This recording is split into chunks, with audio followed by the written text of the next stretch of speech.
서울 변두리 낡은 고시원. 술에 취해 비틀거리며 계단을 오르는 30대 청년 민호. 나 같은 놈은 아무도 기억 안 하겠지. 그냥 사라져도 모를 거야. 울려대는 핸드폰 너머로 들려오는 차가운 목소리. 다음 주까지 1,000만 원 가지고 와 봐. 하지만 1,000만 원이 어디 있겠습니까? 할아버지, 괜찮으세요? 정신 차리세요. 병원에 가셔야겠는데요. 고시원 앞에 멈춰선 검은 벤츠. 그 안에서 내린 정장 차림의 사업가가 깊숙이 고개를 숙였습니다. 어제 제 아버지를 구해주셨죠. 덕분에 아버지 목숨을 살렸습니다. 은인을 찾아온 재벌 2세. 하지만 사채업자 사무실에서 밝혀진 충격적인 진실. 저희 대한투자금융이 태준실업 계열사잖아요. 그 순간 민호의 얼굴이 하얗게 변했습니다. 결국 당신네 집안 때문에 내 인생이 망가진 거였군요. 계속 이어질 감동과 반전이 궁금하시다면 구독과 좋아요를 꾹 눌러주세요. 여러분의 사랑이 더 많은 감동 드라마를 들려드릴 수 있습니다. 서울 변두리 낡은 건물 사이로 겨울 찬바람이 매섭게 불어옵니다. 4층짜리 붉은 벽돌 건물, 그 좁은 계단을 비틀거리며 올라가는 한 남자의 발걸음이 들립니다. 술 냄새가 진동하는 민호의 얼굴은 온통 상처투성이었습니다. 왼쪽 눈 아래로 멍이 들어있고 입술 끝에는 말라붙은 피딱지가 보였습니다. 아, 씨발. 또 놓쳤네. 민호는 주머니를 뒤져봅니다. 구겨진 1,000원짜리 지폐 몇 장과 동전들이 전부였습니다. 오늘도 면접에서 떨어졌습니다. 아니, 정확히는 면접장에도 못 가봤죠. 사채업자들이 회사 앞에서 기다리고 있었거든요. 민호 씨, 오늘도 못 피하시네요? 우리 박 실장님이 많이 섭섭해 하실 텐데. 그 목소리가 귓가에 맴돕니다. 키 작고 뚱뚱한 사내, 박 실장이라고 자칭하는 놈의 음흉한 웃음소리가 아직도 생생합니다. 이자만 벌써 3,000만 원을 넘어섰습니다. 원금은 겨우 500만 원이었는데 말이죠. 어떻게 이런 일이 벌어진 걸까요? 아버지 병원비가 급했습니다. 정상적인 대출은 신용 때문에 받을 수 없었고 급한 마음에 사채를 쓴 게 화근이었습니다. 다음 주까지 1,000만 원만 갖고 와봐. 그럼 조금 봐줄게. 아, 참고로 우리 기다리는 거 별로 안 좋아해. 하지만 1,000만 원이 어디 있겠습니까? 민호는 술로 현실을 잊으려 했지만 더 참혹해질 뿐이었습니다. 오늘도 소주 2병을 혼자 마셨습니다. 편의점에서 산 김밥 하나와 함께 말이죠. 그마저도 할인 스티커가 붙은 걸로요. 고시원 복도는 습기 냄새와 라면 냄새가 뒤섞여 있었습니다.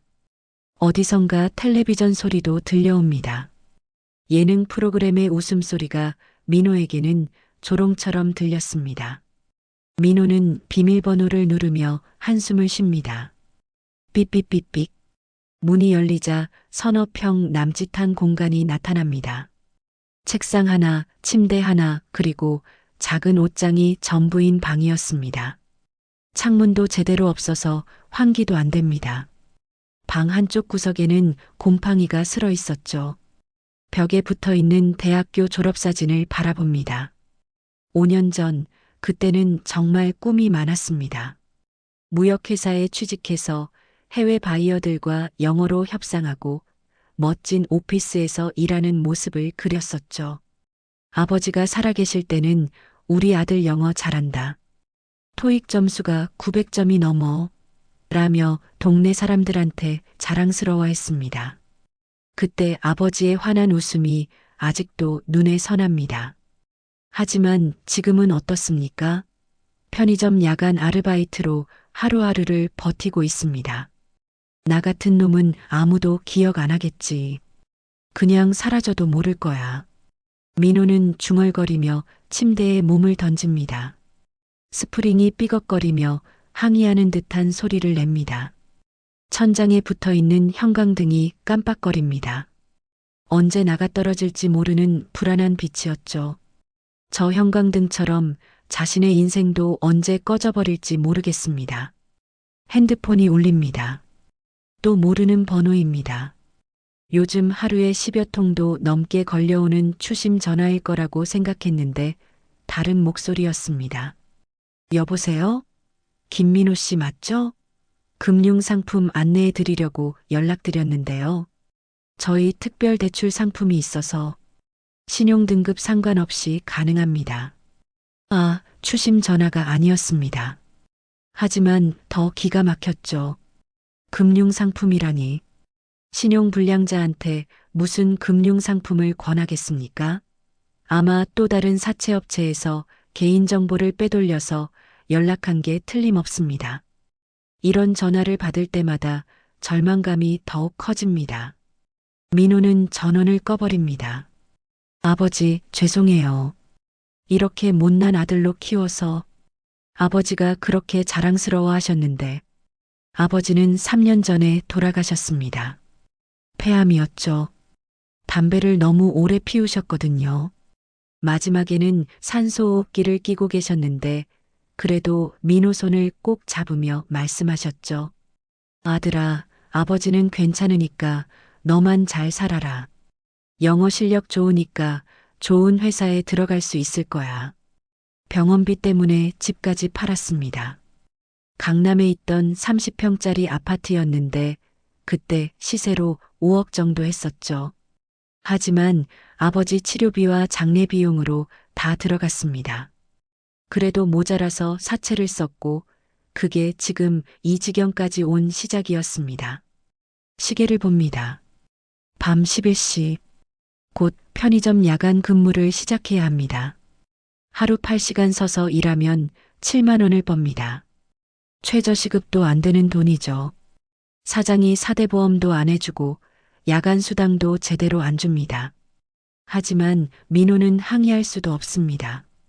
신용불량자를 써주는 곳이 여기뿐이거든요. 한 달 꼬박 일해봤자 200만 원 남짓이죠. 이자도 제대로 못 갚는 돈입니다. 사채업자들은 한 달에 최소 500만 원은 가져와야 한다고 했는데 어림도 없는 이야기입니다. 민호는 낡은 패딩을 입고 문을 나섭니다. 지퍼가 고장나서 제대로 잠기지도 않습니다.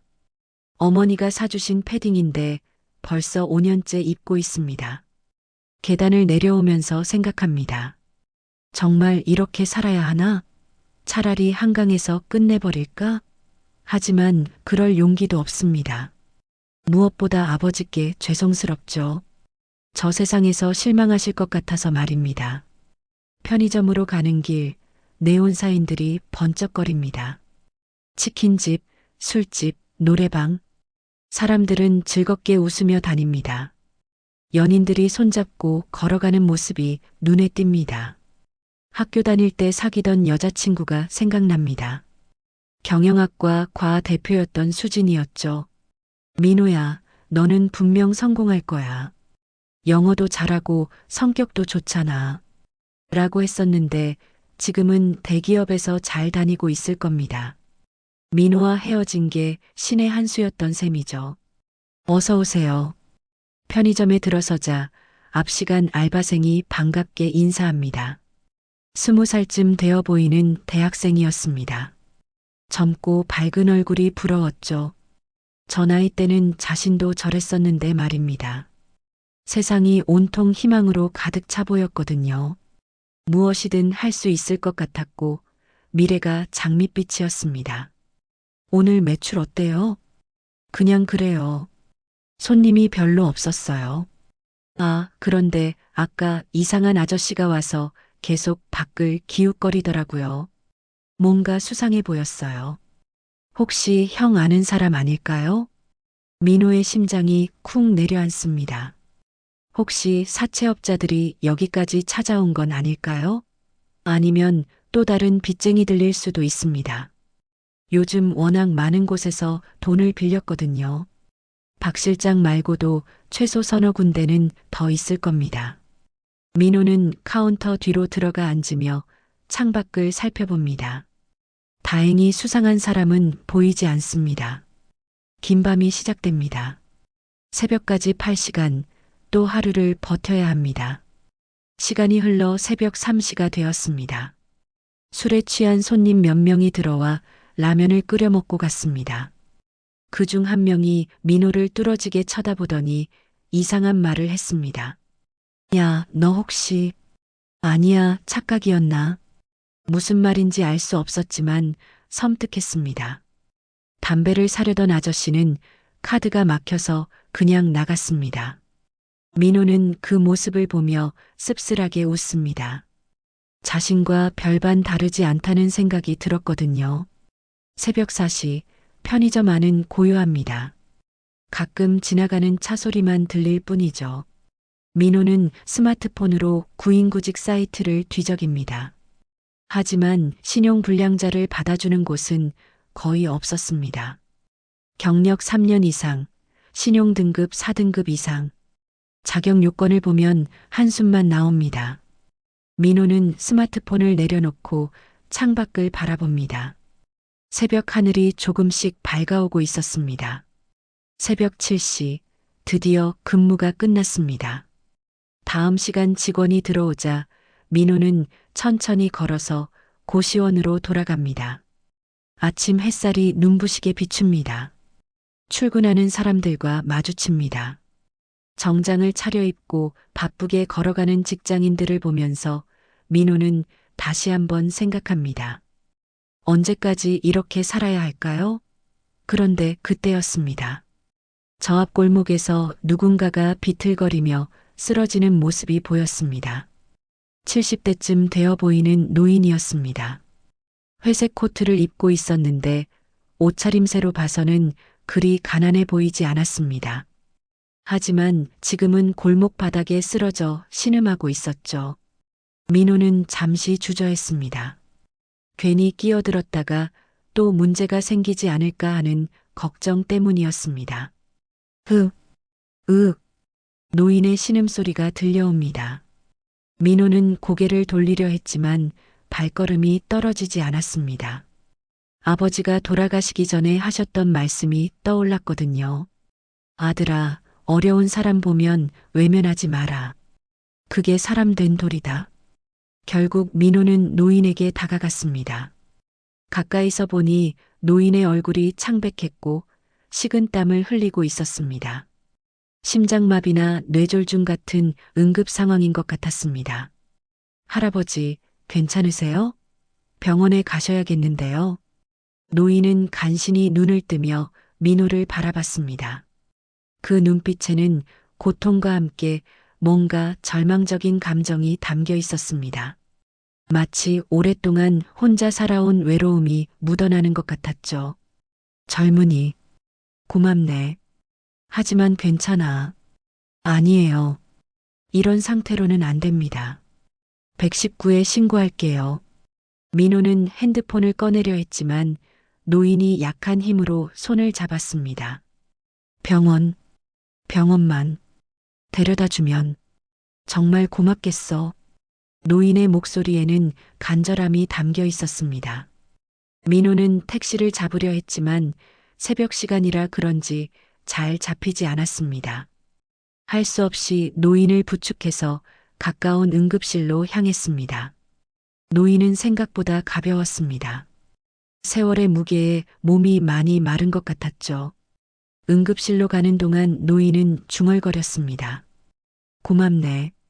정말 고맙네. 요즘 같은 세상에. 민호는 별말 없이 노인을 부축했습니다. 응급실에 도착하자 의료진이 노인을 응급처치했습니다. 다행히 생명에는 지장이 없는 상태였고 과로와 스트레스로 인한 일시적인 실신이었다고 했습니다. 보호자분이세요? 간호사가 물어봤습니다.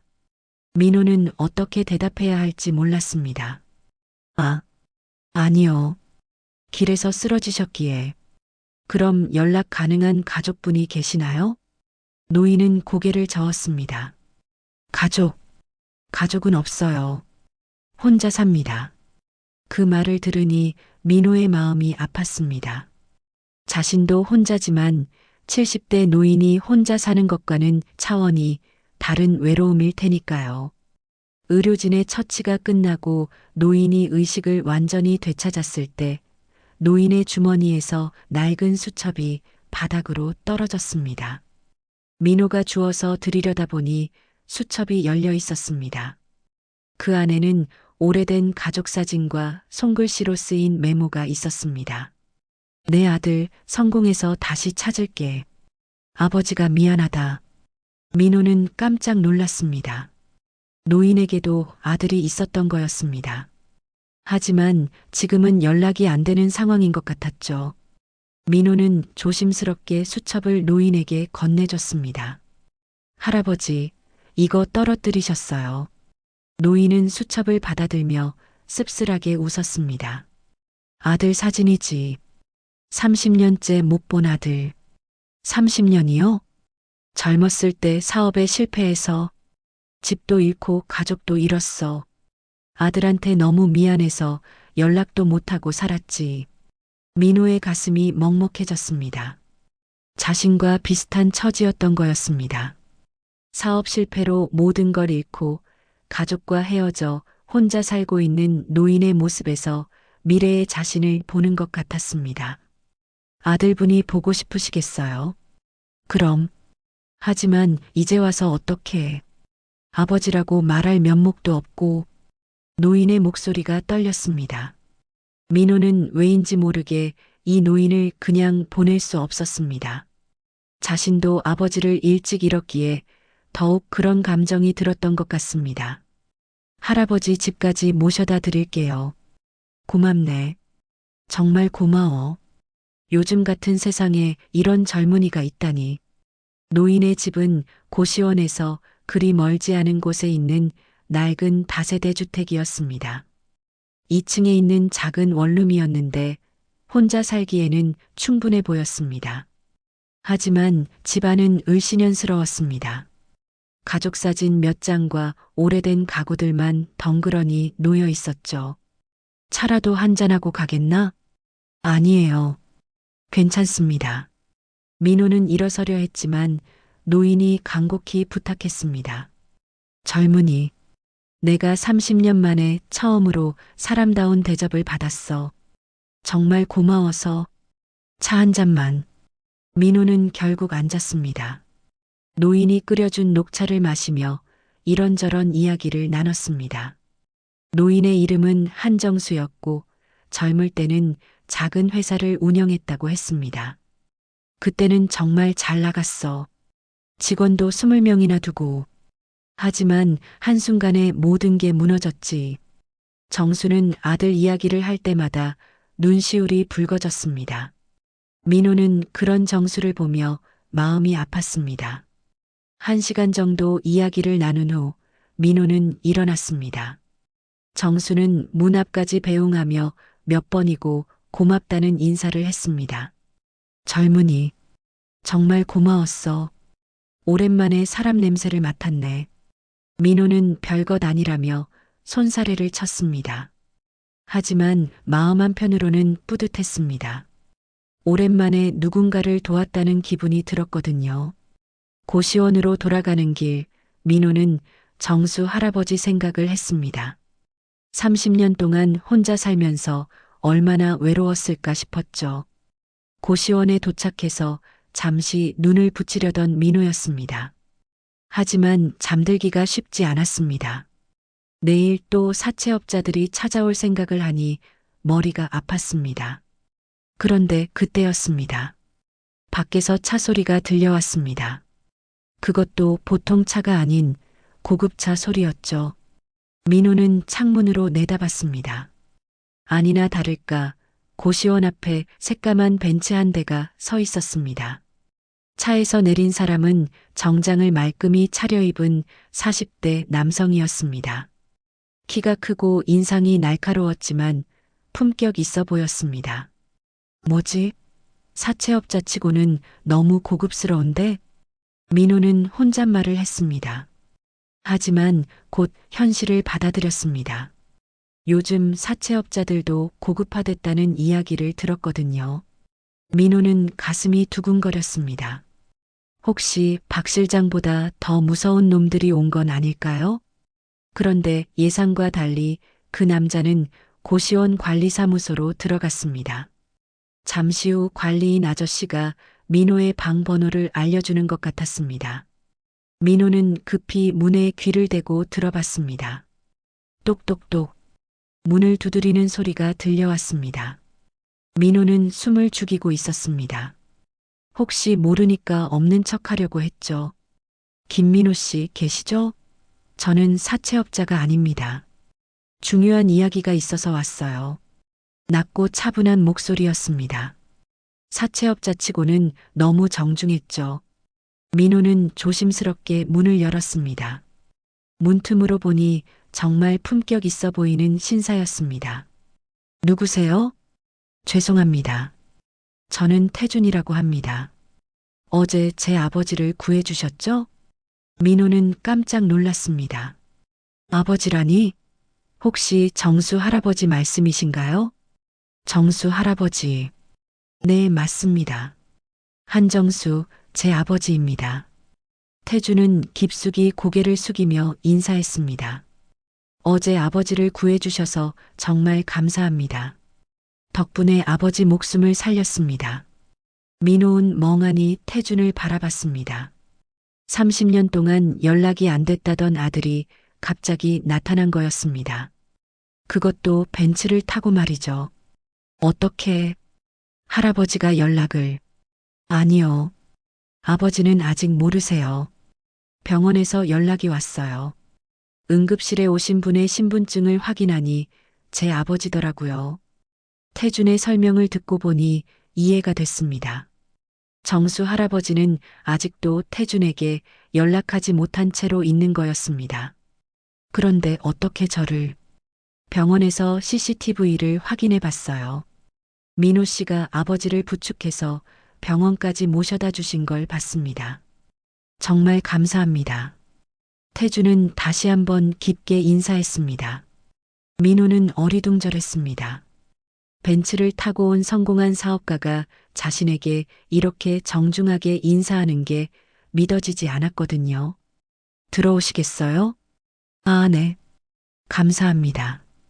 태준이 고시원 방에 들어오자 분위기가 확 달라졌습니다.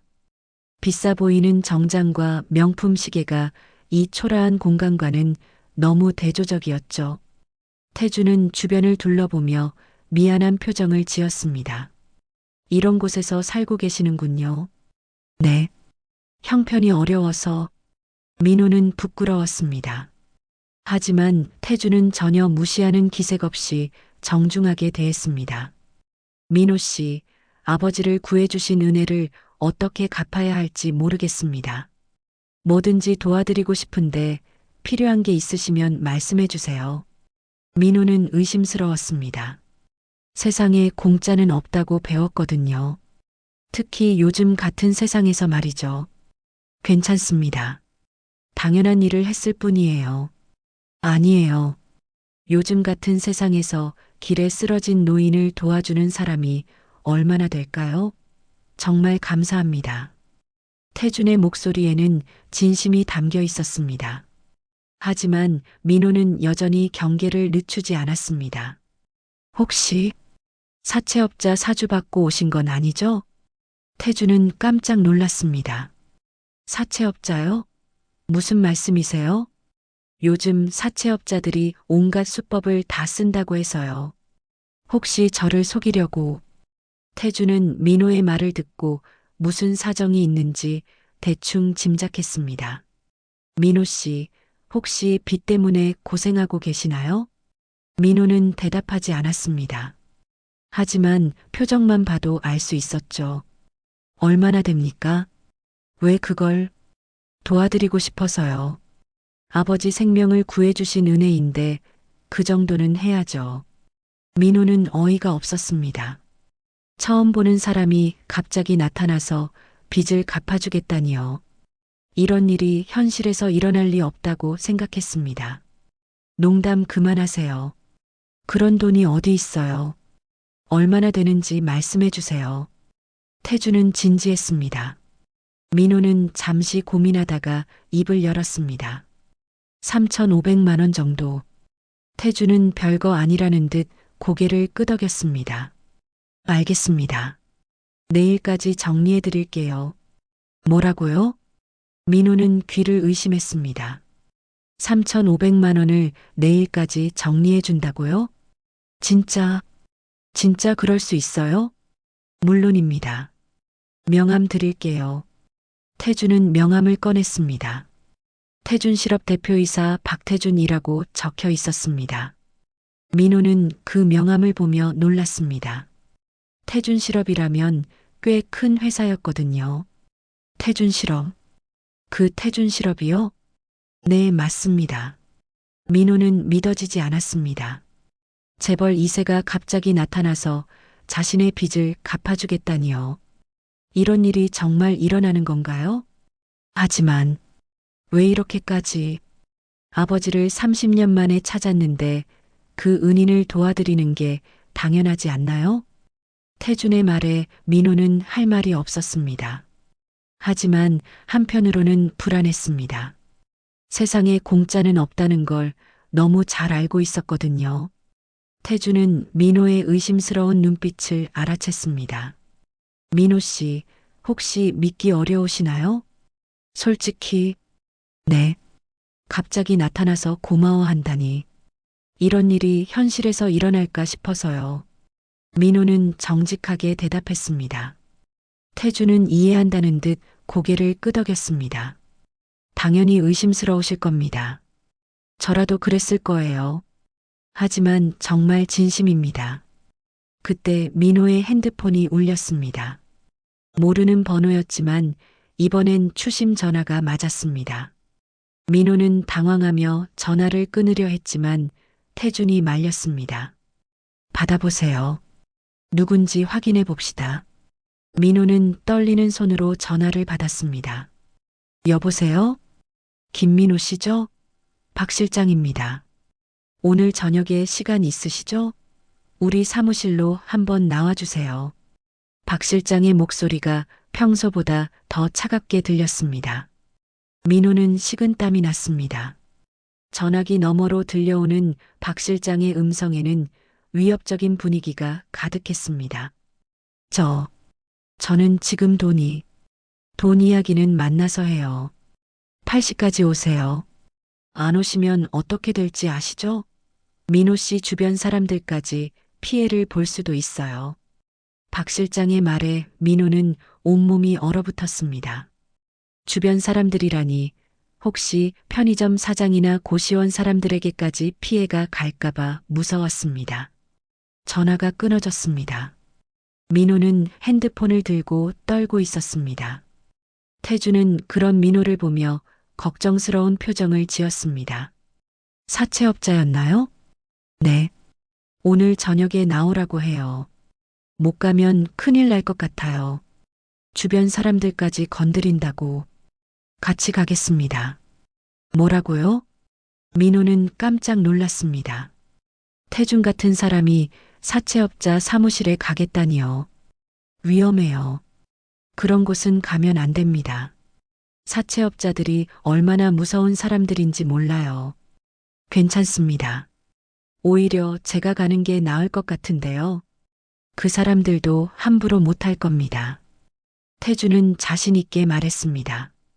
하지만 민호는 여전히 불안했습니다. 혹시 태준도 사채업자들과 연결된 건 아닐까 하는 의심이 들었거든요. 정말 혹시 사채업자 사주 아니에요? 왜 하필 저한테 이러십니까? 태준은 잠시 당황한 기색을 보였습니다. 뭔가 숨기고 있는 게 있는 것 같았습니다. 민호 씨, 제가 그런 사람으로 보이나요? 명함도 드렸잖아요. 명함은 얼마든지 만들 수 있잖아요. 그리고 아까부터 뭔가 숨기시는 것 같은데. 태준은 한숨을 쉬었습니다. 민호의 의심을 풀어주기 위해 스마트폰을 꺼냈습니다. 제 회사 홈페이지 보세요. 검색해 보시면 나옵니다. 민호는 태준의 스마트폰으로 태준 실업을 검색해 봤습니다. 정말로 있었습니다. 그리고 태준의 사진도 나와 있었죠. 회사 소개를 보니 부동산 개발과 금융업을 하는 중견기업이었습니다. 하지만 여전히 의심스러웠습니다. 그래도 왜 하필 저한테 이러시는 거예요? 세상에 공짜는 없다고 배웠어요. 아버지를 구해주셨으니까요. 그리고 태주는 잠시 말을 멈췄습니다. 뭔가 더 말하고 싶은 게 있는 것 같았지만 망설이고 있었습니다. 태준의 표정에 그림자가 드리워졌습니다. 그리고 뭐요? 나중에 말씀드릴게요. 일단 오늘 저녁 문제부터 해결합시다. 태준은 시계를 보았습니다. 오후 6시였습니다. 사채업자들과 약속한 시간까지 이 시간밖에 남지 않았죠. 민호 씨, 제 차로 같이 가요. 혼자 가면 위험할 것 같은데요. 정말 괜찮을까요? 사채업자들은 정말 무서운 사람들이에요. 걱정하지 마세요. 제가 다 해결해 드릴게요. 태준의 자신감 넘치는 모습에 민호는 조금씩 마음이 기울었습니다. 어차피 혼자 가도 좋을 게 없었거든요. 오히려 태준 같은 사람이 함께 가면 사채업자들도 함부로 못할 것 같았습니다. 알겠습니다. 같이 가요. 두 사람은 벤치에 올라탔습니다. 민호는 처음 타보는 고급차에 어색함을 느꼈습니다. 가죽 시트의 감촉이 낯설었고 차 안에 나는 향수 냄새도 어색했죠. 차 안의 모든 것이 자신의 처지와는 너무 대조적이었습니다. 사채업자 사무실이 어디에 있나요? 강남이에요. 테헤란로 쪽에 대한투자금융이라는 곳이에요. 태주는 고개를 끄덕이며 운전을 시작했습니다.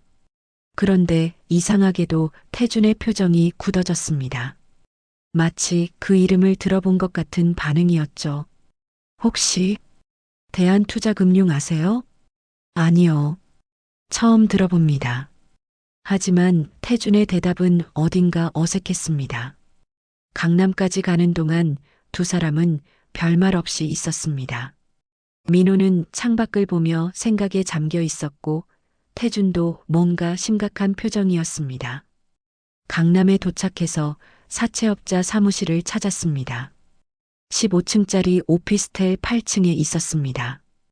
대한투자금융이라는 간판이 걸려 있었지만 누가 봐도 사채업체였습니다. 여기에요. 민호가 말하자 태준은 주차를 했습니다. 엘리베이터를 타고 8층에 올라가니 복도가 을씨년스러웠습니다. 여러 개의 사무실이 있었는데 대부분 금융 관련 업체들이었습니다. 하지만 정상적인 금융회사 같지는 않았죠. 저기가 대한투자금융이에요. 민호가 가리킨 곳으로 가니 유리문 너머로 안이 보였습니다. 박 실장과 부하들 몇 명이 앉아 있었습니다. 민호를 보자 박 실장이 손짓했습니다. 어서 들어와요. 기다리고 있었습니다. 두 사람이 들어가자 사무실 안의 분위기가 순간 얼어붙었습니다. 박 실장이 태준을 보며 의아한 표정을 지었습니다.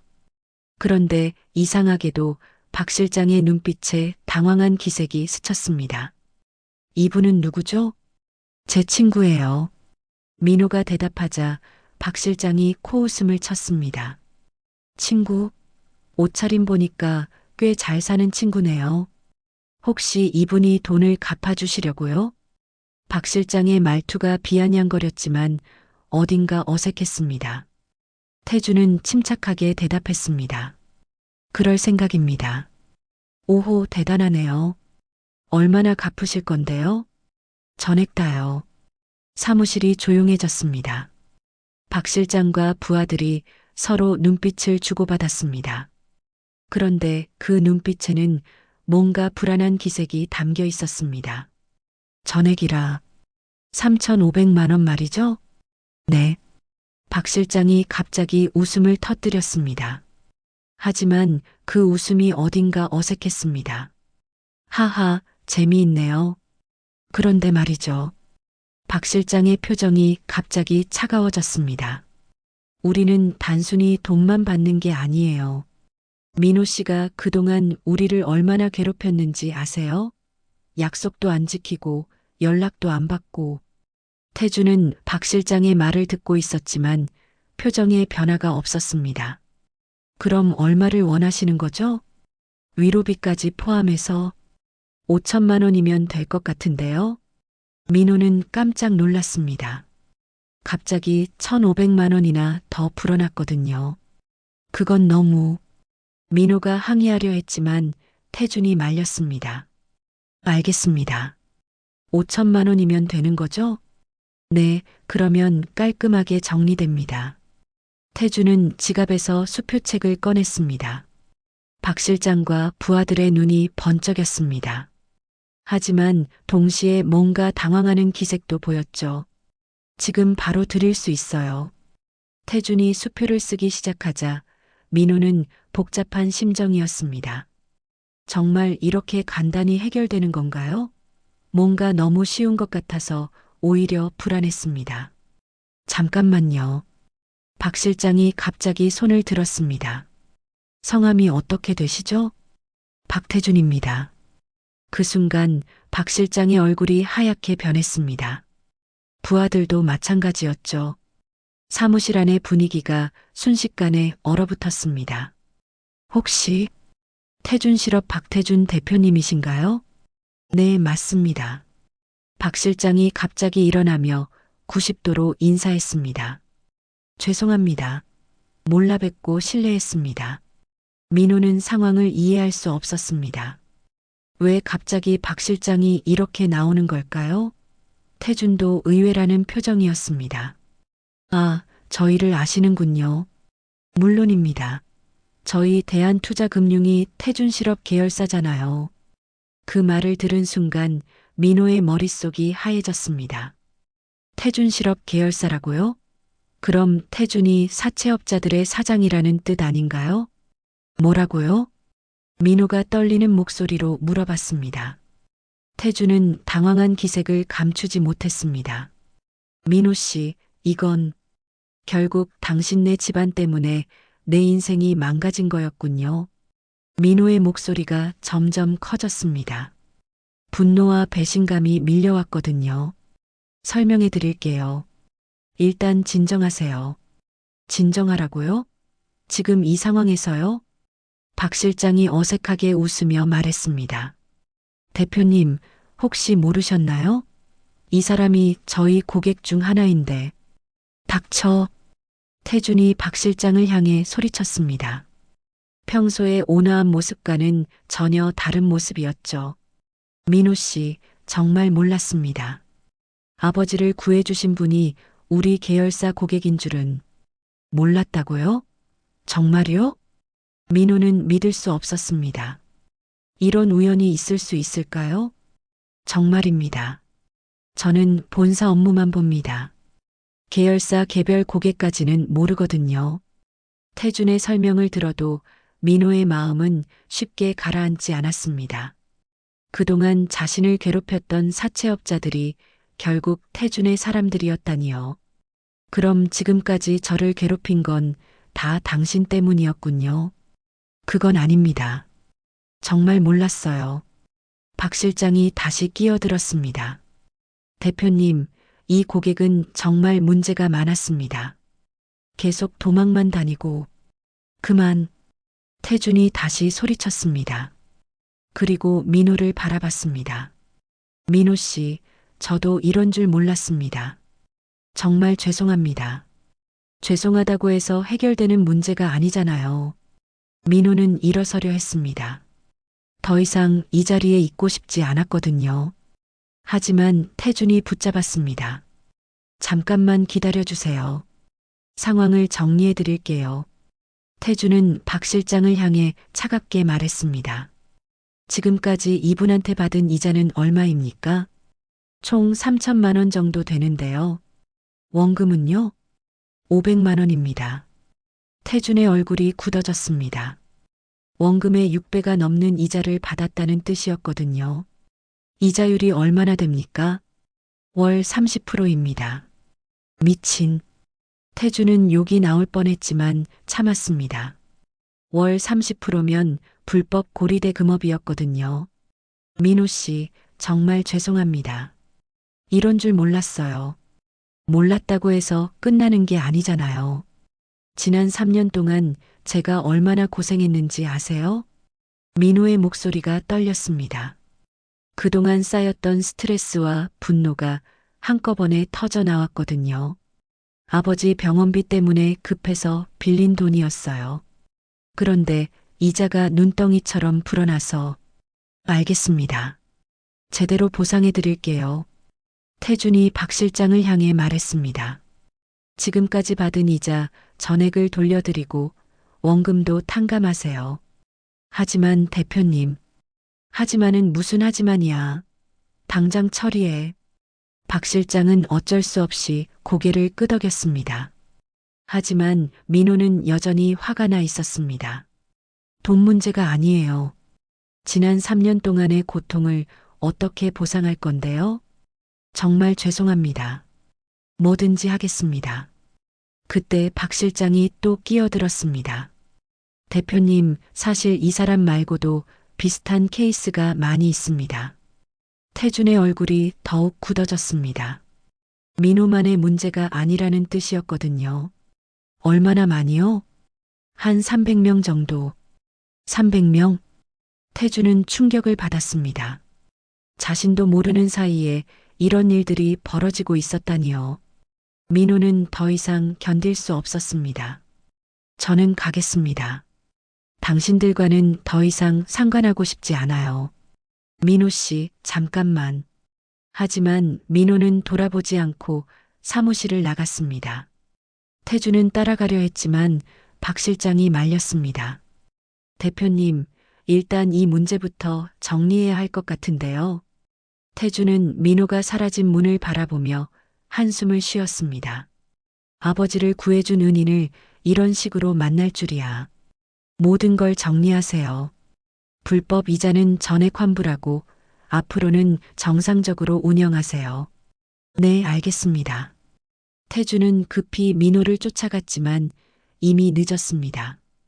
민호는 이미 사라진 후였거든요. 태준은 주차장에서 한참을 서성이며 민호를 찾았지만 소용없었습니다. 결국 혼자 차에 올라탄 태준은 깊은 한숨을 쉬었습니다. 이런 일이 일어날 줄이야. 태준은 핸드폰을 꺼내 민호에게 전화를 걸어봤지만 받지 않았습니다. 문자를 보내도 답이 없었죠. 태준은 죄책감에 시달렸습니다. 아버지를 구해준 은인이 자신의 계열사 때문에 고생했다니 이런 아이러니가 또 있을까요? 한편 민호는 지하철을 타고 집으로 돌아가고 있었습니다.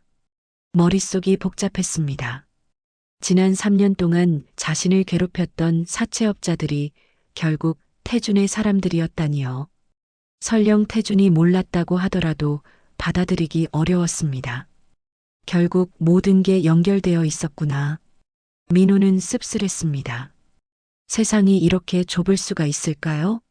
아니면 이것도 운명의 장난일까요? 고시원에 도착한 민호는 방에 들어가자마자 침대에 몸을 던졌습니다. 오늘 하루가 꿈 같았습니다. 아침에 정수 할아버지를 도왔고 그 아들인 태준을 만났고 그런데 알고 보니 태준이 자신을 괴롭힌 사채업자들의 사장이었다니요. 아버지, 이게 뭔가요? 왜 이런 일이 벌어지는 거죠? 민호는 아버지 사진을 바라보며 중얼거렸습니다. 한편으로는 분노가 치밀어 올랐지만 다른 한편으로는 허탈했습니다. 다음 날 아침 태준은 아버지 정수를 찾아갔습니다. 30년 만에 다시 만난 아버지와 제대로 된 대화를 나누고 싶었거든요. 그리고 어제 일어난 일에 대해서도 이야기해야 했습니다. 아버지, 안녕하세요. 태준이 정수의 집 문을 두드리자 정수가 나왔습니다. 아들의 모습을 보자 정수의 눈가에 눈물이 맺혔습니다. 태준아, 정말 내가 맞냐? 네, 아버지. 30년 만입니다. 두 사람은 서로를 바라보며 말없이 서 있었습니다. 30년이라는 긴 세월이 만들어낸 거리감이 느껴졌죠. 들어와라. 차라도 한잔하자. 정수의 집에 들어선 태주는 아버지의 살림살이를 보며 마음이 아팠습니다. 너무 소박하고 쓸쓸해 보였거든요. 아버지, 왜 연락을 안 하셨어요? 그동안 얼마나 찾았는지. 미안하다, 태준아. 아버지가 사업에 실패해서 너한테 면목이 없어서 연락을 못했다. 정수는 고개를 숙였습니다. 태주는 아버지의 어깨에 손을 올렸습니다. 아버지, 그런 건 중요하지 않아요. 살아계시다는 것만으로도 감사해요. 고맙다, 아들아. 그런데 어제 나를 구해준 그 젊은이는 어떻게 됐니? 정말 좋은 사람이더라. 태준의 표정이 어두워졌습니다. 민호 이야기를 어떻게 꺼내야 할지 고민되었거든요. 아버지, 사실 그분과 관련해서 말씀드릴 게 있어요. 무슨 이야기? 태준은 어제 일어난 일을 자세히 설명했습니다. 민호가 자신의 계열사에서 돈을 빌렸고 그 때문에 3년 동안 고생했다는 사실을 말이죠. 뭐라고? 나를 구해준 그 착한 젊은이가? 정수는 충격을 받았습니다. 네, 정말 몰랐어요. 계열사에서 이런 일이 벌어지고 있는 줄. 그럼 민호라는 그 젊은이가 우리 때문에 고생한 거구나. 정수의 목소리가 떨렸습니다. 자신을 구해준 은인이 자신의 아들 회사 때문에 고생했다니 이런 기막힌 운명이 있을까요? 아버지도 놀라셨죠? 저도 어떻게 해야 할지 모르겠어요. 당연히 도와줘야지. 그 젊은이는 나를 구해준 은인이야. 정수는 단호하게 말했습니다. 하지만 어제 너무 화를 내시고 가셔서 제 전화도 안 받으세요. 그럴 만도 하지. 3년 동안 얼마나 힘들었겠어. 정수는 아들과 대화를 나누며 과거를 고백하기 시작했습니다. 태준아, 사실 아버지도 젊었을 때 비슷한 경험이 있었어. 어떤 경험이요? 내가 사업을 시작할 때 돈이 급해서 사채를 썼거든. 그때도 이자가 어마어마했지. 결국 모든 걸 잃었어. 태준은 아버지의 이야기를 들으며 민호의 심정을 조금이나마 이해할 수 있었습니다. 그때 아버지는 어떻게 하셨어요? 어떻게 하긴 도망 다녔지. 그러다가 결국 모든 걸 잃고 가족과도 헤어졌잖아. 정수의 목소리에 후회가 담겨 있었습니다. 내가 욕심 부리지 않았다면 민호 같은 청년이 고생할 일도 없었을 텐데. 아버지 잘못이 아니에요. 제가 회사 관리를 제대로 못한 거죠. 아니야. 결국 돈 때문에 벌어진 일이잖아. 돈이 사람을 이렇게 만드는 거야. 정수는 창밖을 바라보며 말했습니다. 민호라는 그 젊은이 눈빛을 봤는데 마치 젊은 시절의 나를 보는 것 같더라. 절망적이면서도 아직 희망을 놓지 않은. 태주는 아버지의 말을 들으며 마음이 아팠습니다. 민호가 겪고 있는 고통이 과거 아버지가 겪었던 고통과 같다는 걸 깨달았거든요. 아버지, 제가 꼭 도와드릴게요. 민호 씨를. 그래야지. 그 젊은이는 나를 구해줬으니까. 그리고 정수는 잠시 말을 멈추었습니다. 그리고 나에게도 두 번째 기회가 필요하니까. 무슨 말씀이세요? 30년 동안 못다한 아버지 노릇 말이야. 민호라는 젊은이를 도우면서 아버지로서의 마음을 조금이나마 갖고 싶어. 태주는 아버지의 말을 듣고 가슴이 뭉클했습니다. 30년 만에 만난 아버지가 여전히 따뜻한 마음을 가지고 있다는 게 고마웠거든요. 이 사람들도 결국 가족 때문에 상처받은 거구나. 민호 역시 노인의 눈빛에서 아버지를 잃은 자신의 공허함을 떠올렸습니다. 정수와 태준, 그리고 자신 모두 가족과의 이별로 상처받은 사람들이었던 거죠. 아버지, 같이 가시겠어요? 민호 씨한테. 그래야지. 아버지가 직접 사과해야 해. 두 사람은 민호를 찾기 위해 길을 나섰습니다. 하지만 민호를 만나는 것이 쉽지 않을 것 같았습니다. 어제 그렇게 화를 내고 갔으니까요. 태준아, 그 젊은이 마음을 얻으려면 진심을 보여줘야 해. 돈으로 해결하려고 하지 말고. 네, 아버지. 알겠습니다. 부자는 민호에게 진심 어린 사과를 하기 위해 고시원으로 향했습니다. 과연 민호가 그들을 용서할 수 있을까요? 하지만 고시원에 도착했을 때 민호는 없었습니다. 관리인에게 물어보니 아침 일찍 나갔다고 했습니다. 어디 갔을까요? 태준이 걱정스럽게 물어봤습니다. 편의점 아르바이트 하는 곳 아닐까? 어제 그렇게 화났는데도 일은 해야 하잖아. 정수가 대답했습니다. 두 사람은 민호가 일하는 편의점으로 향했습니다. 편의점에 도착하니 정말로 민호가 있었습니다. 하지만 평소와 다른 모습이었죠. 얼굴이 상기되어 있고 손이 떨리고 있었습니다. 뭔가 불안해 보였어요. 민호 씨, 태준이 부르자 민호가 돌아봤습니다. 태준과 정수를 보자 민호의 표정이 굳어졌습니다. 왜 여기까지 오셨어요? 더 이상 상관하고 싶지 않다고 했잖아요. 민호야, 아저씨 말 좀 들어봐. 정수가 다가갔지만 민호는 고개를 돌렸습니다. 할아버지, 죄송하지만 지금은 얘기할 기분이 아니에요. 그때였습니다. 편의점 문이 열리면서 익숙한 목소리가 들려왔습니다. 민호 씨 여기 있었네요? 박 실장이었습니다. 그 뒤로 덩치 큰 부하 2명이 따라 들어왔습니다. 태준의 얼굴이 일그러졌습니다. 박 실장, 여기서 뭐 하는 거야? 아, 대표님 여기 계셨네요. 민호 씨한테 할 말이 있어서 왔는데요. 박 실장의 목소리에는 평소와 다른 기색이 있었습니다. 뭔가 위험한 느낌이었죠. 무슨 말이야? 어제 다 정리했잖아. 그게 말이죠, 대표님. 민호 씨가 어제 너무 화를 내시면서 우리 직원들한테 폭언을 했거든요. 그래서 정신적 피해 보상을 받으러 왔습니다. 뭐라고? 태준이 어이없어 했습니다. 어제 일을 뒤집어서 말하고 있었거든요. 박 실장, 지금 뭐 하는 거야? 내가 시킨 일 제대로 안 했어? 대표님, 사실은 말이죠. 박 실장이 갑자기 태도를 바꿨습니다. 저희도 먹고 살아야 하거든요. 갑자기 사업을 정리하라고 하시면 저희는 어떻게 해요? 태준은 박 실장의 진짜 의도를 알아챘습니다. 돈을 더 뜯어내려는 것이었죠. 너 지금 나를 협박하는 거야? 협박이라뇨. 그냥 합리적인 해결책을 찾자는 거죠. 박 실장이 비열하게 웃었습니다. 그리고 민호를 가리키며 말했습니다. 민호 씨, 어제 우리한테 한 말 기억하죠? 죽여버리겠다고 했잖아요. 그런 말 한 적 없어요. 민호가 항변했지만 박 실장은 들은 척도 안 했습니다. 증인도 있어요.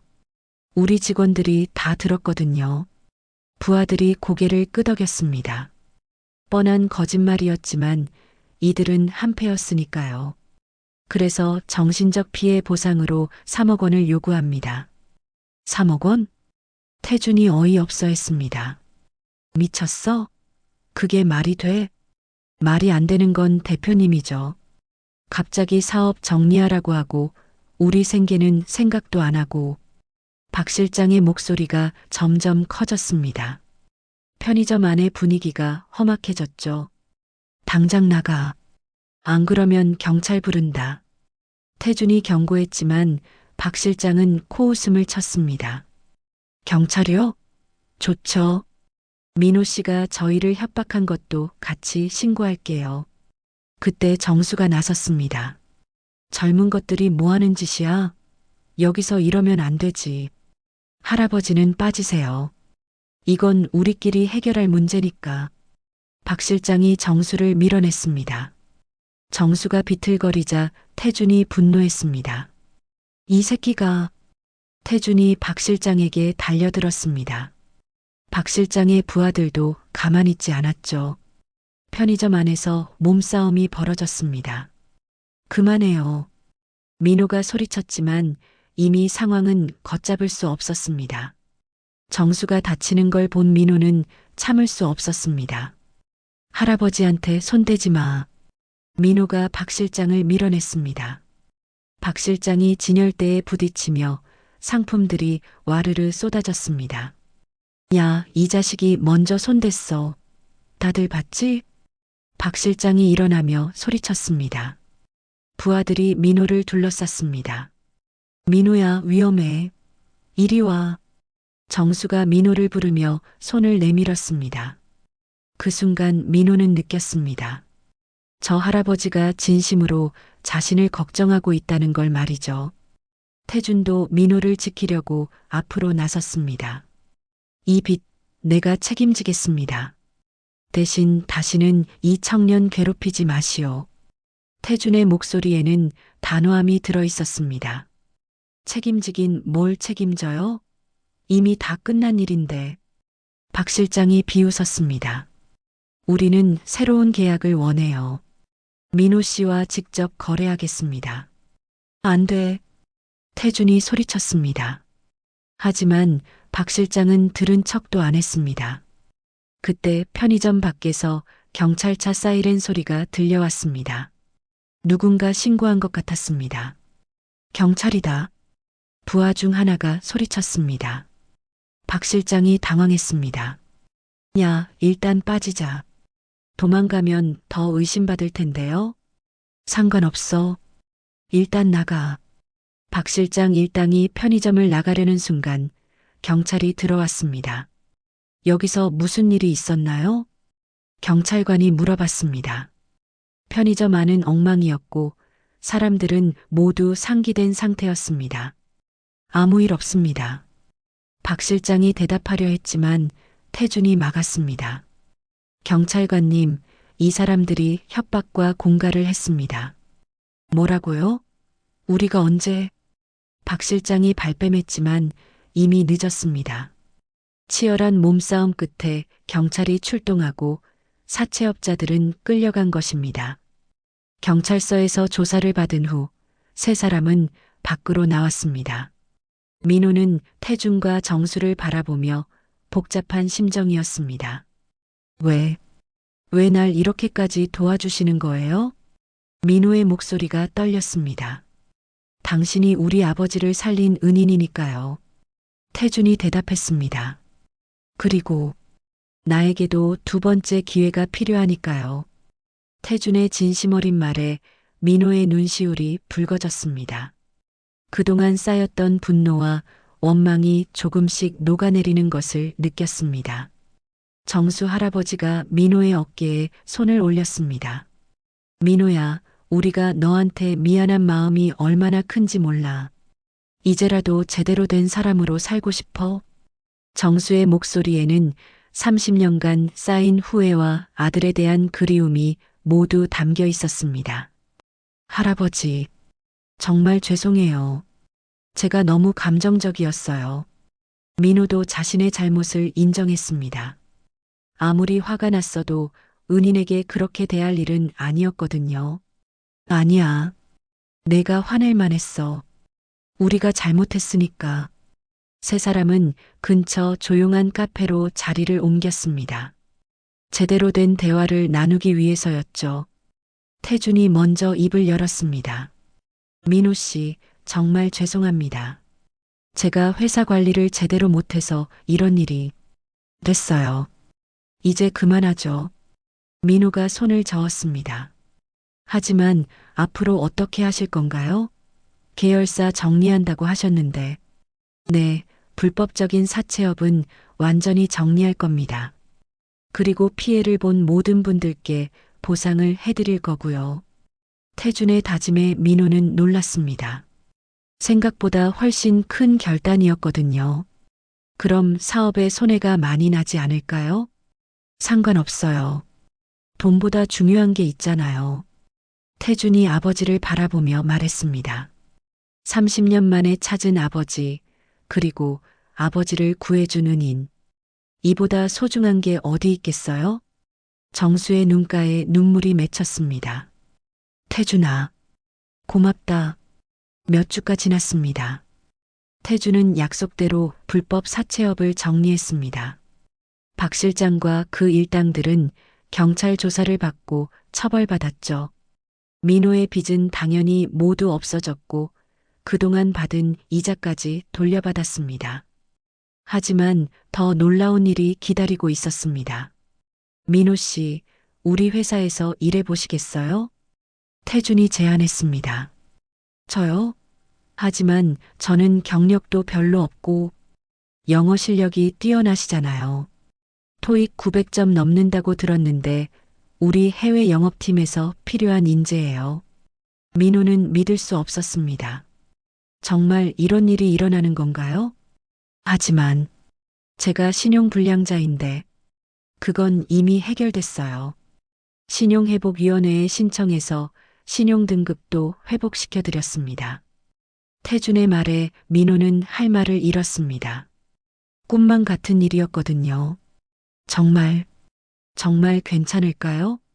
물론이죠. 다만 한 가지 조건이 있어요. 무슨 조건이요? 아버지를 자주 뵙고 안부를 확인해 주세요. 혼자 사시니까 걱정이 되거든요. 민호는 고개를 끄덕였습니다. 당연히 그래야죠. 할아버지 은인이신데. 그렇게 민호는 태준 실업에서 새로운 삶을 시작했습니다. 고시원 방 대신 깔끔한 원룸으로 이사했고 편의점 아르바이트 대신 정규직으로 일하게 됐습니다. 처음에는 어색했습니다. 그동안 바닥까지 내려갔다가 갑자기 정상적인 삶으로 돌아온 것이 실감나지 않았거든요. 하지만 시간이 지나면서 점점 적응해 갔습니다. 무엇보다 정수 할아버지와의 만남이 민호에게는 큰 힘이 됐습니다. 일주일에 2번씩 정수를 찾아가 안부를 확인하고 함께 시간을 보냈죠. 민호야, 오늘은 뭐 배워볼까? 정수는 민호에게 인생의 지혜를 가르쳐 주곤 했습니다. 사업하면서 겪었던 경험담, 실패에서 배운 교훈들을 말이죠. 할아버지, 전 정말 운이 좋았어요. 할아버지를 만나지 못했다면. 아니야. 운이 아니라 내가 선한 마음을 가지고 있었기 때문이야. 선한 일에는 반드시 좋은 결과가 따라오는 법이거든. 한편 태준과 정수의 관계도 점점 좋아졌습니다. 30년간의 공백을 메우기 위해 두 사람은 노력했죠. 아버지, 이번 주말에 여행 어떠세요? 오랫동안 못 가보셨잖아요. 여행이라. 좋지. 민호도 같이 가자. 네. 저까지요? 당연하지. 너도 우리 가족이야. 정수의 말에 민호는 가슴이 뭉클했습니다. 아버지를 잃고 혼자였던 자신에게 새로운 가족이 생긴 것 같았거든요. 6개월이 지났습니다. 민호는 회사에서 인정받는 직원이 되었습니다. 영어 실력을 바탕으로 해외 바이어들과 성공적인 계약을 체결했고 상사들에게 칭찬을 받았죠. 민호 씨, 정말 대단해요. 이번 계약 덕분에 회사 매출이 20%나 늘었어요. 동료들의 칭찬에 민호는 뿌듯했습니다. 오랜만에 느끼는 성취감이었거든요. 어느 날 저녁 퇴근길에 민호는 과거 자신이 살던 고시원 앞을 지나게 됐습니다. 1년 전만 해도 절망적이었던 그 시절이 떠올랐죠. 어쩌면 인생은 한순간의 선택으로 달라지는 건지도 몰라. 민호는 혼잣말을 했습니다. 만약 그날 아침 정수 할아버지를 그냥 지나쳤다면 어떻게 됐을까요? 아마 지금도 사채업자들에게 쫓기며 절망적인 하루하루를 보내고 있었을 겁니다. 이번만큼은 놓치지 않겠다. 민호는 다짐했습니다. 주어진 기회를 절대 놓치지 않겠다고 말이죠. 그날 밤 민호는 정수 할아버지와 태준을 만났습니다. 이제는 일주일에 한 번씩 세 사람이 모여 식사를 하는 것이 일상이 됐거든요. 민호야, 요즘 어때? 회사 생활 힘들지 않아? 아니에요, 할아버지. 정말 좋아요. 매일매일이 감사해요. 그래, 다행이다. 내가 행복해하는 모습을 보니 내 마음도 편해. 태준도 만족스러운 표정이었습니다. 민호 씨 덕분에 저도 많이 배웠어요. 회사가 단순히 돈 버는 곳이 아니라는 걸 깨달았거든요. 무슨 말씀이세요? 사람을 살리는 곳이어야 한다는 거죠. 민호 씨처럼 어려운 상황에 있는 사람들에게 희망을 주는 세 사람은 서로를 바라보며 웃었습니다. 운명의 장난 같았던 만남이 이제는 소중한 인연이 되었습니다. 벤츠가 아닌 스스로의 두 발로 서 있는 삶을 향해 걸어가는 민호의 뒷모습이 저녁 노을에 비춰졌습니다. 절망의 끝에서 만난 희망, 그리고 새로운 시작. 때로는 인생에서 가장 어두운 순간이 가장 밝은 미래로 이어지는 문이 되기도 하는 법입니다.